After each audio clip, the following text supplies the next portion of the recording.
Hello दोस्तों, स्वागत है आप सब लोगों का हमारे YouTube चैनल फटाफट पढ़ाई में। दोस्तों, आज इस वीडियो में हम लोग बायोटेक्नोलॉजी के नीट एग्ज़ाम के प्रीवियस ईयर क्वेश्चन करने वाले हैं। और आप लोगों को पता है बायोटेक्नोलॉजी बहुत ही अच्छा, बहुत ही इजी और अच्छा वेटेज वाला चैप्टर है, जहाँ से काफ़ी क्वेश्चन नीट एग्ज़ाम में पूछे जाते हैं। तो देखो, पहला क्वेश्चन क्या है अपना, बहुत ही शानदार क्वेश्चन है, नीट 2019 में आया हुआ कि निम्नलिखित कथन प्रतिबंधन एंडोन्यूक्लियस रेस्ट्रिक्शन एंडोन्यूक्लियस एंजाइम के लक्षणों का वर्णन करते हैं। गलत कथन को हम लोगों को चुनना है। तो देखो, सबसे पहले अगर मैं रेस्ट्रिक्शन एंडोन्यूक्लियस की बात करूं तो आप लोगों को पता है कि रेस्ट्रिक्शन एंडोन्यूक्लियस जो है वो डीएनए क्रम की लंबाई को परीक्षण करता है। सबसे पहले रेस्ट्रिक्शन एंडोन्यूक्लियस डीएनए की लंबाई का परीक्षण करेगा, फिर डीएनए के विशिष्ट अनुक्रम की पहचान करेगा और पहचान करने के बाद जो है डीएनए के साथ जुड़ेगा। और आप लोगों को पता होगा कि डबल हेलिक्स जो डीएनए है, उस डबल हेलिक्स के दोनों स्ट्रैंड को विशिष्ट बिंदुओं पर उनकी शर्करा फॉस्फेट श्रृंखला को तोड़ता है, कट करता है। रेस्ट्रिक्शन एंडोन्यूक्लियस का कार्य क्या होता है? डीएनए को काटना, और विशिष्ट स्थानों से काटेगा। और कहाँ से काटेगा? शर्करा और फॉस्फेट श्रृंखला को तोड़ेगा। तो ये भी इम्पोर्टेंट है, कौन से स्थान को कट करता है? तो शर्करा और फॉस्फेट को कट करता है। और आप लोगों को पता होगा, एक पॉइंट और बता दूं कि रेस्ट्रिक्शन एंडोन्यूक्लियस द्वारा जो डीएनए का पहचाना गया विशिष्ट क्रम, उसे क्या कहते हैं? ये क्वेश्चन भी एग्जाम में आता है, इम्पोर्टेंट है। तो उसे हम लोग कहते हैं पैलिएंड्रोमिक सीक्वेंस। ठीक है, तो इतनी बात हम लोगों ने रेस्ट्रिक्शन एंडोन्यूक्लियस की कर ली है, जो कि क्वेश्चन के लिए सफिशिएंट होगी। तो देखो, पहला ऑप्शन क्या है अपना, यह एंजाइम डीएनए पर एक विशिष्ट पैलिएंड्रोमिक न्यूक्लियोटाइड अनुक्रम की पहचान करता है। सही है, अभी अभी बात की हम लोगों ने, लेकिन हम लोगों को गलत कथन चुनना है, तो ए अपना नहीं होगा। बी देखो, यह एंजाइम डीएनए पर पहचाने हुए स्थान पर डीएनए अणु को काटता है। बिल्कुल सही बात है, डीएनए अणु को काटता है रेस्ट्रिक्शन एंडोन्यूक्लियस प्रतिबंधन एंडोन्यूक्लियस, तो ये भी सही है। सी देखो, यह एंजाइम डीएनए को विशिष्ट स्थान पर जोड़ता है। विशिष्ट स्थान पर जोड़ता थोड़ी ना, ये तो डीएनए को कट करता है। आगे भी पढ़ो, देखो, और दो में से एक लड़ी को काटता है, तो ये भी गलत है, दोनों स्ट्रैंड को काटता है और फॉस्फेट और शुगर वाले स्थान से कट करता है। ठीक है, तो सी अपना गलत है, गलत हम लोगों से पूछा है, तो सी ही अपना करेक्ट आंसर होगा। ठीक है, आंसर तो हम लोगों को मिल गया इस क्वेश्चन का। फिर भी हम लोग लास्ट ऑप्शन भी देख लेते हैं। देखो, यह एंजाइम प्रत्येक लड़ी पर विशेष स्थलों पर शर्करा फॉस्फेट रज्जु को काटता है। सही बात है।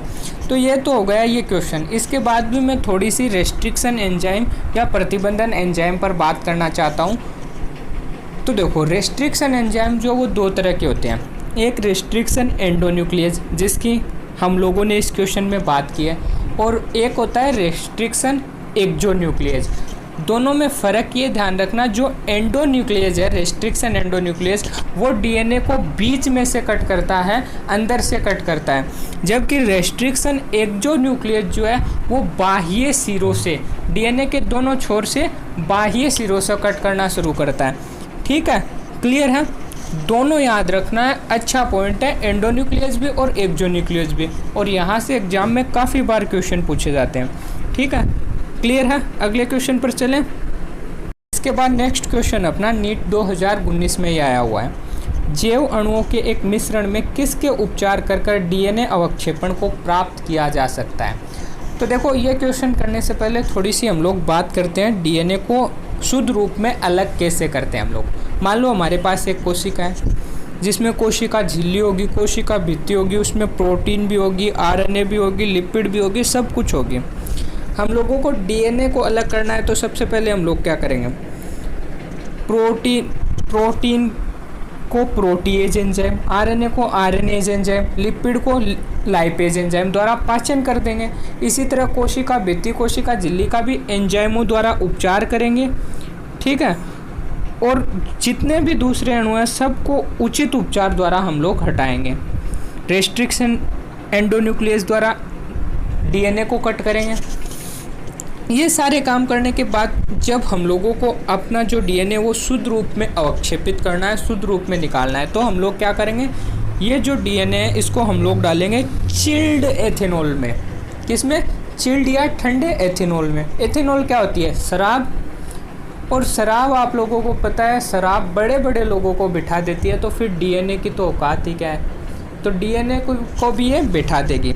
तो जैसे ही हम लोग इसे चिल्ड एथेनॉल या ठंडे एथेनॉल में डालेंगे तो जो शुद्ध एथेनॉल है वो हमारा जो शुद्ध एथेनॉल है वो पेंदे में बैठ जाएगा और शुद्ध डीएनए अपना अवक्षेपित हम लोग कर लेंगे। ठीक है, तो इसीलिए डीएनए अवक्षेपण को प्राप्त किससे करेंगे हम लोग? Chilled ethanol. ऐसा ऑप्शन देख लो, पहला है शीततः क्लोरोफॉर्म, नहीं। आइसोप्रोपेनॉल, नहीं। सी है शीततः एथेनॉल यानी कि ठंडा एथेनॉल, जो कि अपना करेक्ट आंसर होगा। ठीक है, क्लियर है।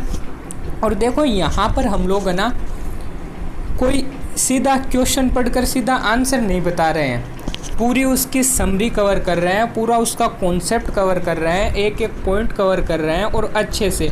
इसके अलावा अगर क्वेश्चन से अदर कुछ चीज़ है जो नीट में आने के चांस है उसको भी हम लोग डिस्कस कर रहे हैं। तो बिल्कुल अच्छी तरीके से नीट एग्ज़ाम के previous year question Hindi medium में हम लोग कर रहे हैं। ठीक है, और इसीलिए अभी तक आप लोगों ने हमारे चैनल को सब्सक्राइब नहीं किया है तो कर लीजिए, क्योंकि बिल्कुल अच्छी तरीके से एक एक पॉइंट हम लोग क्लियर कर रहे हैं। ये क्वेश्चन हो गया अपना। अगले क्वेश्चन पर चलें। नेक्स्ट क्वेश्चन देखो, एंजाइम के बड़े पैमाने पर औद्योगिक उत्पादन के लिए सूक्ष्म जीवों को उगाने के लिए निम्नलिखित में से कौन से उपकरण की आवश्यकता होती है? तो देखो, सूक्ष्म जीवों के संवर्धन या एंजाइमों के बड़े पैमाने पर औद्योगिक उत्पादन के लिए हम लोग बायोरिएक्टर का यूज लेते हैं। बायोरिएक्टर क्या होते हैं? बड़े पात्र होते हैं जिनमें हम लोग सूक्ष्म जीव या एंजाइमों का बड़े पैमाने पर उत्पादन करते हैं। बायोरिएक्टर देख लो कौन सा ऑप्शन है। पहला है जैव रिएक्टर। बायोरिएक्टर को हिंदी में हम लोग जैव रिएक्टर बोल देते हैं, तो ए ही अपना करेक्ट हो गया। सिंपल सा क्वेश्चन था ये तो। अगला क्वेश्चन नंबर 4 नीट 2018 में आया हुआ है। लेक्चर शुरू होने से पहले मैंने आप लोगों को एक बात कही थी कि ये चैप्टर जो है वो अच्छा वेटेज वाला है और शुरुआत के 3 क्वेश्चन अपने नीट 2019 के थे, यानी 12 नंबर, जो कि एक बहुत अच्छा वेटेज है नीट के हिसाब से।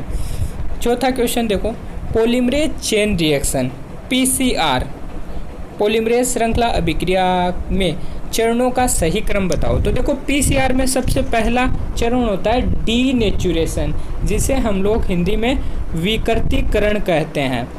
दूसरा होता है एनिलिंग, ठीक है, और तीसरा और लास्ट स्टेप होता है एक्सटेंशन या पॉलीमराइजेशन, जिसे हिंदी में हम लोग विस्तारण कहते हैं। तो ऐसा ऑप्शन देख लो कौन सा है, डीनेचुरेशन, विकृतीकरण, फिर एनिलिंग और उसके बाद लास्ट एक्सटेंशन या विस्तारण या पॉलीमराइजेशन।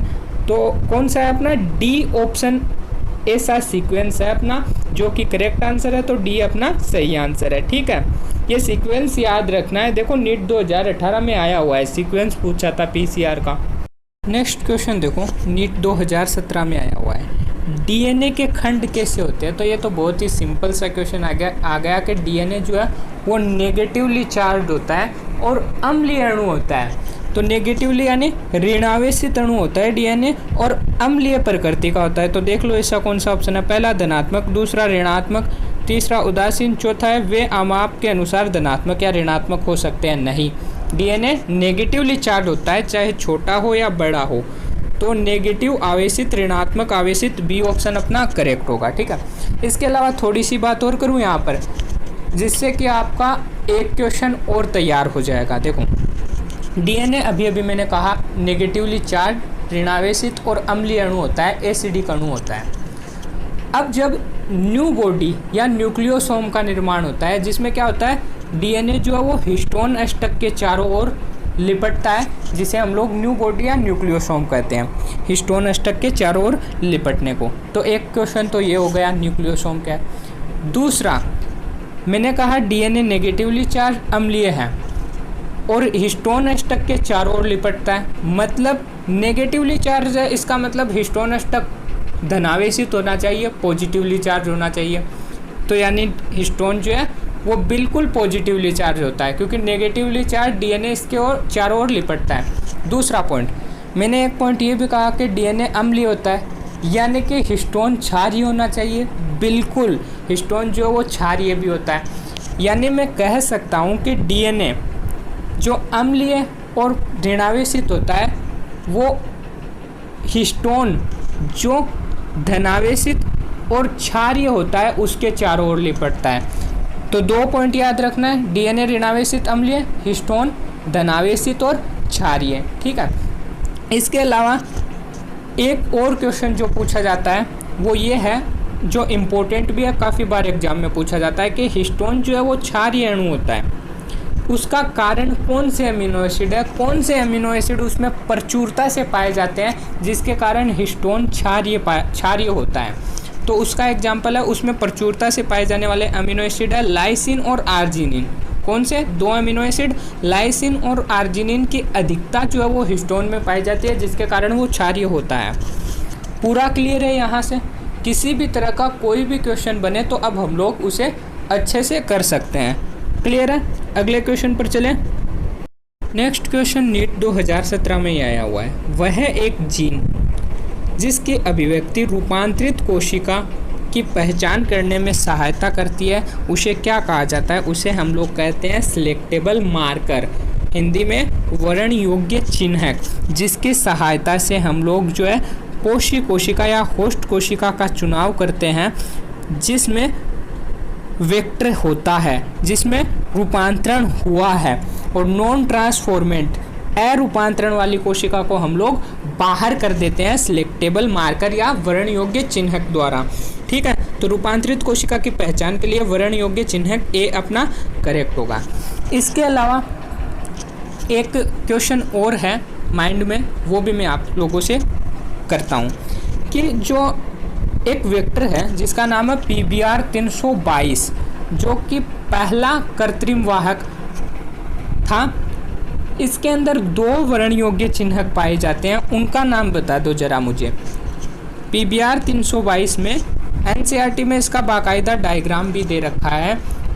आई थिंक मेरे हिसाब से आप सब लोगों ने उसे अच्छे से कवर भी कर रखा होगा, अच्छे से रीड भी कर रखा होगा, और नहीं कर रखा है तो जाकर ज़रूर करें क्योंकि इम्पोर्टेंट है। PBR 322 में जो 2 वर्ण योग्य चिन्हक है वो कौन से हैं, चलो मैं बताता हूँ। वो है एक तो एम्फिसिलिन प्रतिरोधक जीन और एक है टेट्रासाइक्लिन प्रतिरोधक जीन। ये दोनों PBR 322 में सिलेक्टेबल मार्कर या वर्ण योग्य चिन्हक है। क्लियर है? इस तरह का क्वेश्चन आए तो भी हम लोगों को हैंडल कर लेना है। ठीक है। तो ये भी अपना क्वेश्चन कवर हो गया। अगले क्वेश्चन पर चलते हैं अब हम लोग। नेक्स्ट क्वेश्चन देखो इसके बाद, जेल विद्युत कण संचलन जेल इलेक्ट्रोफोरेसिस के दौरान एगुरोज जेल पर डीएनए खंडों की गति के लिए कौन सा मानदंड होगा? तो देखो, जो जेल विद्युत कण संचलन है, इस तकनीक में क्या होता है कि आवेशित अणुओं को विद्युत क्षेत्र में अलग किया जाता है। जो जेल है उसमें ऊपर की तरफ जो छिद्र होते हैं उनमें डीएनए खंडों को डाला जाता है, और उस तरफ जो है वो कैथोड लगी होती है जो कि नेगेटिवली चार्ज होती है, और नीचे की तरफ जो है अपोजिट साइड वहाँ पर एनोड लगाते हैं जो कि पॉजिटिवली चार्ज है।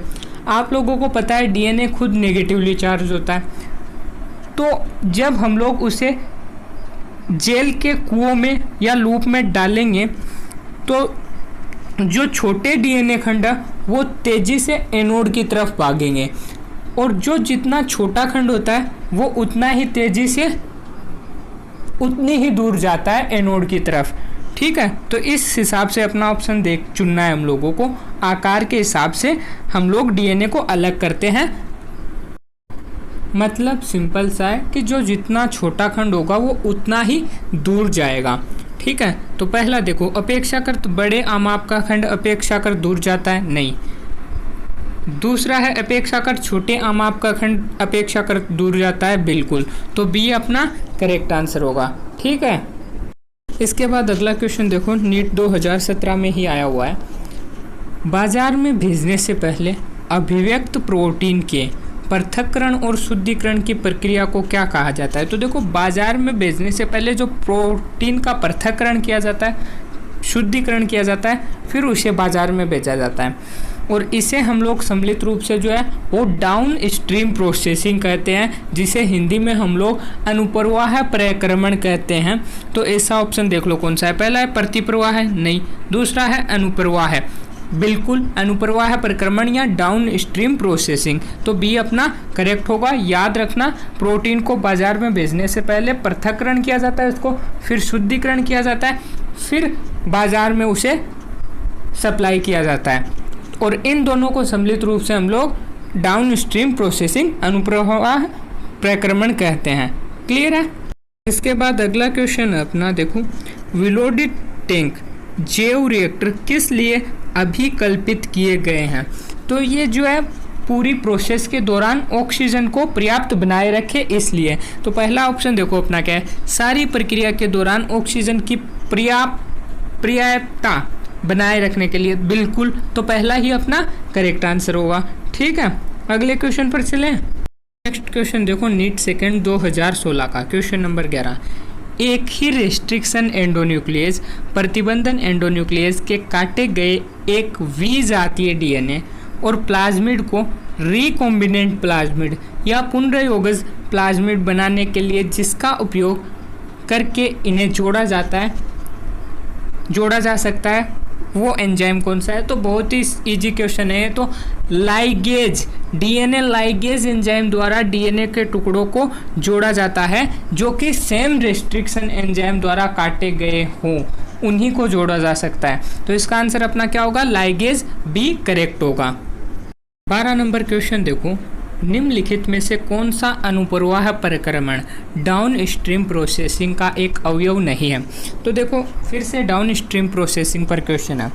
हम लोगों ने बात की थी पृथक्करण और शुद्धिकरण डाउन स्ट्रीम प्रोसेसिंग अनुप्रवाह प्रक्रमण का हिस्सा है, और इसमें क्या किया जाता है? प्रोटीन को बाजार में उतारने से पहले पृथक्करण, शुद्धिकरण किया जाता है। उसके बाद अगर मैं बात करूं कि बाजार में उतारने से पहले जो है परीक्षण करना किसी भी प्रोडक्ट का बहुत ज़रूरी है। क्यों? क्योंकि मान लो हम लोगों ने बिना परीक्षण के ही बाजार में किसी प्रोटीन को या प्रोडक्ट को उतार दिया, और वो खाने के अंदर जो है वो विषाक्तता, पॉइजन है, जहर है, जहर की तरह काम कर रहा है, तो लोचा हो जाएगा, है ना। इसीलिए डाउन स्ट्रीम प्रोसेसिंग के अंदर उसका पृथक्करण करेंगे, शुद्धिकरण करेंगे, और फिर परीक्षण भी करेंगे। ये सारी चीज़ें सही से होगी, उसके बाद हम लोग बाजार में उतारेंगे। तो परीक्षण, पृथक्करण, शुद्धिकरण डाउन स्ट्रीम प्रोसेसिंग या अनुप्रवाह प्रक्रमण में किया जाता है, ये इसका हिस्सा है। लेकिन अभिव्यक्ति जो है वो अनुप्रवाह प्रक्रमण का एक अवयव नहीं है। तो बी अपना करेक्ट आंसर होगा। क्लियर है? समझ में आया? अगले क्वेश्चन पर चलें। क्वेश्चन देखो, क्वेश्चन नंबर 13। निम्नलिखित में से कौन सा रेस्ट्रिक्शन एंजाइम कुंठित सिरे उत्पन्न करता है? कुंठित यानी ब्लंट एंड, चिपचिपे सिरे। तो देख लो, XHO1, हिंद थर्ड और साल फर्स्ट, ये जो रेस्ट्रिक्शन एंजाइम है ये तो चिपचिपे सिरे, स्टिकी एंड उत्पन्न करता है। तो ये तीनों तो नहीं होंगे। बात है EcoRV। EcoRV जो है वो इकोलाई से अलग किया जाता है, ठीक है, विभिन्न प्रकार के इकोलाई से, और ये जो है वो कुंठित सिरे या ब्लंट एंड को उत्पन्न करता है, चिपचिपे सिरों को उत्पन्न करता है। ठीक है, तो डी अपना इसका करेक्ट आंसर होगा। इसके बाद अगला क्वेश्चन देख लो, निम्नलिखित में से कौन सा एक प्लाज्मिड का अभिलक्षण नहीं है? तो देखो, प्लाज्मिड जो है वो डबल स्टैंडर्ड वृत्तीय संरचना होती है, जिसमें खुद की प्रतिकृतियन रेप्लिकेशन करने की क्षमता होनी चाहिए, वो स्थानांतरण योग्य होना चाहिए। तो ऐसे ऑप्शन देख लो, इनमें से पहला है स्थानांतरण योग्य होना चाहिए, बिल्कुल सही बात है। दूसरा है एकल रज्जु की, मैं कह सकता हूँ गलत है, क्योंकि प्लाज्मिड जो है वो डबल स्टैंडर्ड दोहरे रज्जु की होने चाहिए। तो बी अपना प्लाज्मिड का अभिलक्षण नहीं है, तो बी ही अपना करेक्ट होगा। ठीक है, क्लियर है? बाकी के जो अगले दोनों है वो भी प्लाज्मिड के करेक्टर है। तो ये क्वेश्चन भी अपना हो गया। अगले क्वेश्चन पर चलते हैं अब हम लोग। अगला क्वेश्चन देखो, नीट फर्स्ट 2016 में आया हुआ है, question number 15। Taq polymerase enzyme किससे प्राप्त किया जाता है? तो देखो बहुत ही अच्छा क्वेश्चन है। टेक डीएनए पॉलीमरेज जो है वो थर्मस एक्वेटिकस बैक्टीरिया से प्राप्त किया जाता है। तो इस हिसाब से अपना जो है C option Thermus aquaticus bacteria correct होगा। तो सी अपना करेक्ट आंसर है। इसके अलावा मैं थोड़ी सी जो टेक डीएनए पॉलीमरेज है उस पर बात करना चाहूँगा। हम लोगों को इसमें एक पॉइंट और याद रखना है कि Taq DNA polymerase PCR polymerase chain reaction में काम में आता है। पॉलीमरेज चेन रिएक्शन क्या करता है? डीएनए की प्रतियां बनाने में काम आता है। और आप लोगों को पता है कि पीसीआर के अंदर 3 स्टेप होते हैं, डीनेचुरेशन, दूसरा है एनीलिंग, तीसरा है एक्सटेंशन या पॉलीमराइजेशन। और इन तीनों स्टेप में से जो पॉलीमराइजेशन या एक्सटेंशन लास्ट और तीसरा स्टेप है उसमें टेक डीएनए पॉलीमरेज काम में आता है। तो इतनी बात हम लोगों को टेक डीएनए पॉलीमरेज की ध्यान में रखनी है। और क्वेश्चन हो गया अपना। अगले क्वेश्चन पर चलते हैं अब हम लोग। क्वेश्चन नंबर 16, निम्नलिखित में से कौन सा एक प्रतिबंधन एंडोन्यूक्लियस है?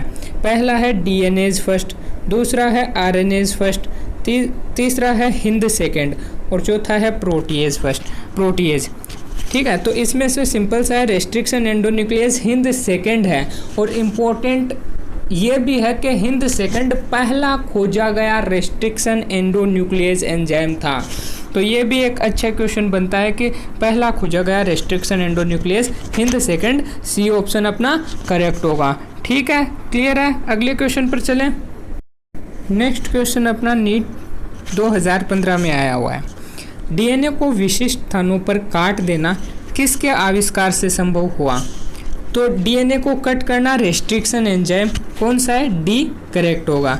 ठीक है, काफ़ी बर्बाद हो गई है। उसके बाद अगला क्वेश्चन देखो, क्वेश्चन नंबर 19, उस डीएनए अणु को क्या कहते हैं जिसमें क्लोनिंग के लिए रुचि वाली जीन को समाकलित किया जाता है? तो देखो हम लोगों को अगर डीएनए की बात करें जिसमें हम लोगों को क्लोनिंग के लिए रुचि वाली जीन डालनी है और फिर वो जो रिकॉम्बिनेंट डीएनए बनेगा उसे हम लोग किसी भी हमारे होस्ट या प्रपोसी सेल में डालेंगे जीन क्लोनिंग के लिए। तो ऐसा क्लोनिंग वाली रुचि वाली जीन जिसे हम डीएनए अणु में डालेंगे, ऐसे डीएनए अणु को हम लोग वेक्टर बोलते हैं, वाहक के नाम से जानते हैं। तो कौन सा ऑप्शन होगा अपना? बी, वेक्टर या वाहक करेक्ट होगा। तो बी ऑप्शन करेक्ट है अपना। देखो क्वेश्चन नंबर 20, गुणसूत्रीय डीएनए के विश्लेषण में सघन संकरण तकनीक, सघन ब्लोटिंग टेक्निक में क्या प्रयुक्त नहीं होता है? तो देखो पहला है विद्युत संचलन प्रयुक्त होता है, शोषण होता है, स्व-विकिरण चित्रण होता है, पीसीआर नहीं होता है सघन ब्लोटिंग टेक्निक में। तो डी अपना करेक्ट होगा। पीसीआर का उपयोग जो है वो डीएनए के आवर्धन में होता है, सघन संकरण टेक्निक में इसका उपयोग नहीं होता है। तो डी अपना करेक्ट आंसर होगा। क्लियर है। अगला क्वेश्चन देखो, कौन सा संवाहक डीएनए के केवल एक छोटे टुकड़े को क्लोन कर सकता है?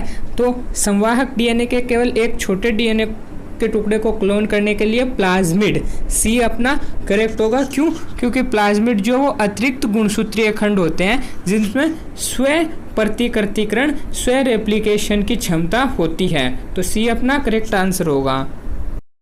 नेक्स्ट क्वेश्चन देखो, अच्छा क्वेश्चन है। मानव जीनोम अनुक्रमण के लिए आमतौर पर प्रयुक्त वेक्टर। तो मानव जीनोम अनुक्रमण के लिए जो वेक्टर यूज किए जाते हैं वो होता है बेक और याक, BAC और YAC।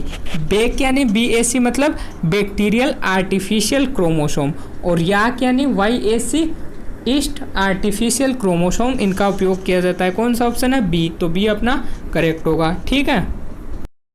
अगला क्वेश्चन देखो, नीट 2013 में आया हुआ क्वेश्चन है।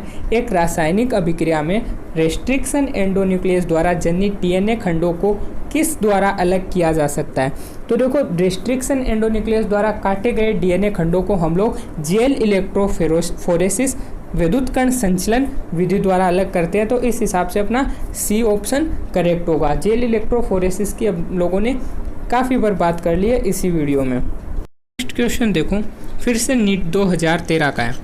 जीव और उसकी कोशिका भित्ति निम्न कारक एंजाइम के लिए निम्नलिखित में से कौन सा सही सुमेलित नहीं है।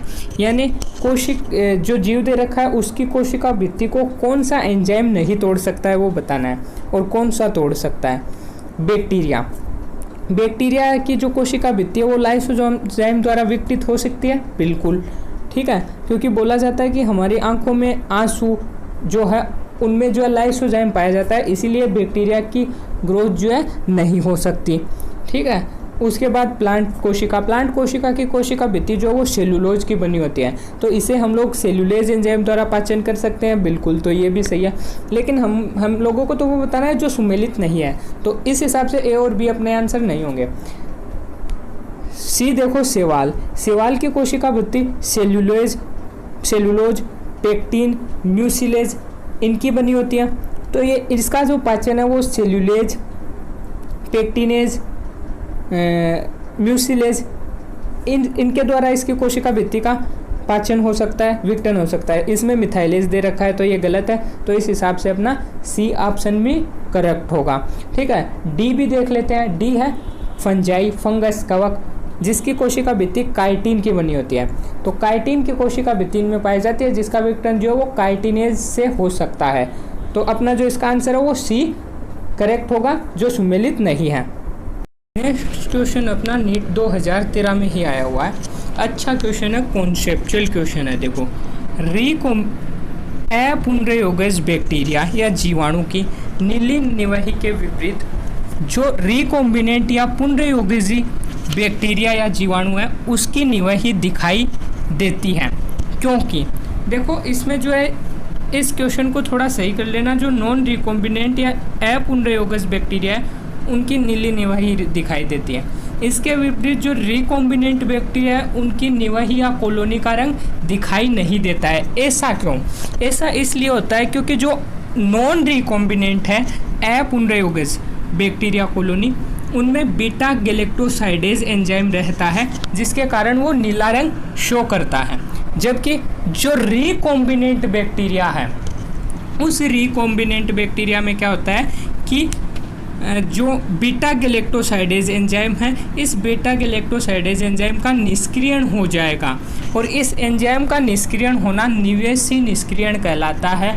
इम्पोर्टेंट है, एग्जाम में पूछा जाता है निवेशी निष्क्रियण क्या है। जो रिकॉम्बिनेंट बैक्टीरिया कॉलोनी है वो बीटा गैलेक्टोसाइडेज एंजाइम को निष्क्रिय कर देता है, जिसके कारण नीले कलर की कॉलोनी दिखाई नहीं देती है, कॉलोनी रंगहीन दिखाई देती है, इसे हम लोग निवेशी निष्क्रियण कहते हैं। तो इसका आंसर कौन सा होगा? पहला है नॉन रिकॉम्बिनेंट, अपुनर्योगज बैक्टीरिया में बीटा गैलेक्टोसाइडेज एंजाइम रहता है, बिल्कुल सही बात है, ए ऑप्शन अपना करेक्ट है। इसके विपरीत जो रिकॉम्बिनेंट या पुनर्योगज बैक्टीरिया कॉलोनी है उसमें इस एंजाइम का निष्क्रियण हो जाता है, ठीक है।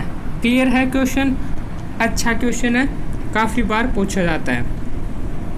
अगला क्वेश्चन देखो, नीट 2021 में फिर से वही क्वेश्चन है कि पीसीआर में जो चरण है उनका सही क्रम बताना है। पीसीआर में 3 चरण होते हैं, पहला डीनेचुरेशन निष्क्रियकरण, दूसरा एनिलिंग या तापानुशीतलन, और तीसरा जो है वो एक्सटेंशन या पॉलीमराइजेशन प्रसार। तो ऐसा ऑप्शन कौन सा है अपना? पहला गलत है। बी देखो निष्क्रियकरण, दूसरा है तापानुशीतलन एनिलिंग, और तीसरा है प्रसार एक्सटेंशन, तो बी ही अपना करेक्ट आंसर होगा। अगला क्वेश्चन फिर से नीट 2021 में आया हुआ है, पीसीआर का एक अनुप्रयोग नहीं है।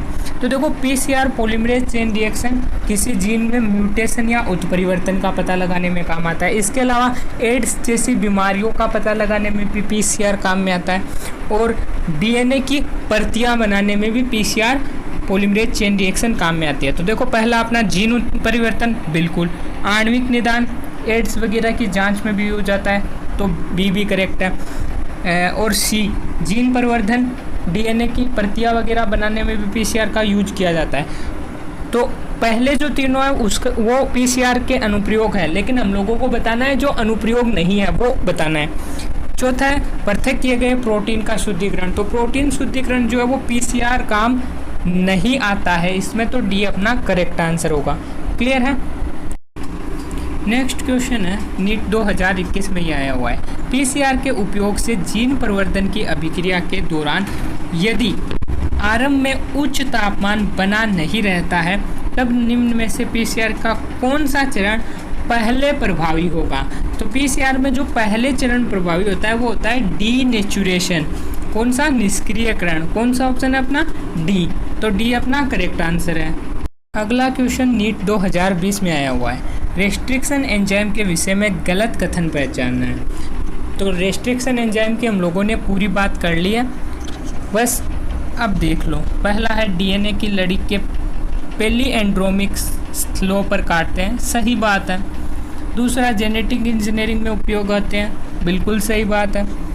तीसरा है चिपचिपे सिरे डीएनए लाइगेज द्वारा जोड़े जा सकते हैं, सही बात है। लेकिन डीएनए लाइगेज जो वो रेस्ट्रिक्शन एंजाइम तो नहीं है, हम लोगों को तो रेस्ट्रिक्शन एंजाइम के विषय में बताना था, ठीक है। तो ये तो रेस्ट्रिक्शन एंजाइम है नहीं, तो ये अपना गलत होगा। फिर भी हम लोग फोर्थ ऑप्शन देख लेते हैं, क्योंकि नीट में कई बार क्या होता है 2 ऑप्शन गलत होते हैं, जिनमें से जो हम लोगों को बेस्ट ऑप्शन है, यानी 2 ऑप्शन करेक्ट होते हैं, तो उनमें से बेस्ट ऑप्शन हम लोगों को चुनना होता है। ये कई बार हो जाता है, सब में नहीं होता है, बहुत कम चांस में, रेयर चांस में ऐसा होता है, तो टेंशन लेने वाली बात नहीं है। देखो डी भी देख लेते हैं। प्रत्येक रेस्ट्रिक्शन एंजाइम डीएनए क्रम की लंबाई का निरीक्षण कर कर कार्य करते हैं, बिल्कुल सही बात है। तो अपना जो गलत आंसर था वो सी ही होगा, क्योंकि वो लाइगेज है, रेस्ट्रिक्शन एंजाइम नहीं है। सी अपना करेक्ट आंसर होगा, ठीक है। अगले क्वेश्चन पर चले। अगला क्वेश्चन नीट 2020 में ही आया हुआ है।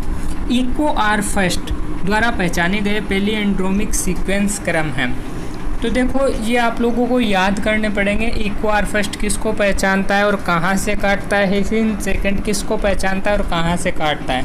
और Eco R first, Hind first, और ये 1-2 तो याद रखने ही है, क्योंकि ये इम्पोर्टेंट है, काफ़ी बार एग्जाम में पूछे जाते हैं। तो देखो इको आर फर्स्ट जो है वो GAATTC को पहचानता है, और ऐसा ऑप्शन अपना डी है, डी अपना करेक्ट होगा। और काटता कहाँ से? जो शुरुआत में जी और ए है इनके बीच से काटता है, ठीक है।